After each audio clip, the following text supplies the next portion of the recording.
আসসালামু আলাইকুম। আমরা কম বেশি বাসায় সবাই পুরি বানাতে জানি, কিন্তু এই ফুলকো মুচমুচে সুস্বাদু পুরিগুলো আমি কিভাবে বানিয়েছি সেটা সবার সাথে শেয়ার করব। আমি আগে থেকে ময়দা দিয়ে ডো তৈরি করে রেখেছিলাম, আর ডো তৈরি করেছি ময়দাতে 2 টেবিল চামচ তেল এবং স্বাদমতো লবণ দিয়ে।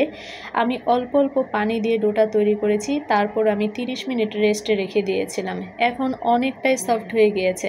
আমি পুরির সাইজে ছোট ছোট লেচি কেটে নিচ্ছি, আর আগে থেকে তৈরি করা ডালের পুরটা লেচির ভিতর দিয়ে গোল শেপ দিয়ে রেখেছি।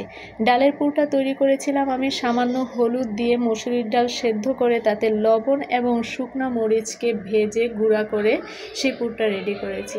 এখন আমার লেচিগুলো সম্পূর্ণ রেডি। এখন আমি পুরিগুলো সব বানিয়ে নেব। সবগুলো পুরো বানানো হয়ে গেলে আমি ভেজে নিব।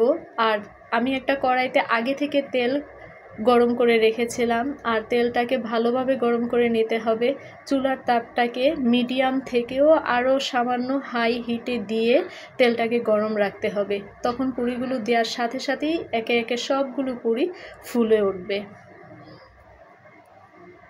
আর এই পুরিগুলো খাওয়ার জন্যে আমি একটা তেঁতুলের টক তৈরি করেছি। তাতে আমি সামান্য পরিমাণ চিনি দিয়ে, তাতে আমি শুকনো মরিচের গুঁড়া দিয়ে ভালোভাবে মিক্স করে নিচ্ছি। তারপর লবণ দিব, আর সামান্য পরিমাণ আমি বিট লবণ ব্যবহার করেছি। ভালোভাবে মিক্সিং করে আমি তেঁতুলের টকটা তৈরি করে নেব। এটা পুরি দিয়ে খেতে খুবই ভালো লাগে। আমি হাতে নিয়ে দেখাচ্ছি, এটার কালারটাও খুব সুন্দর আসছে।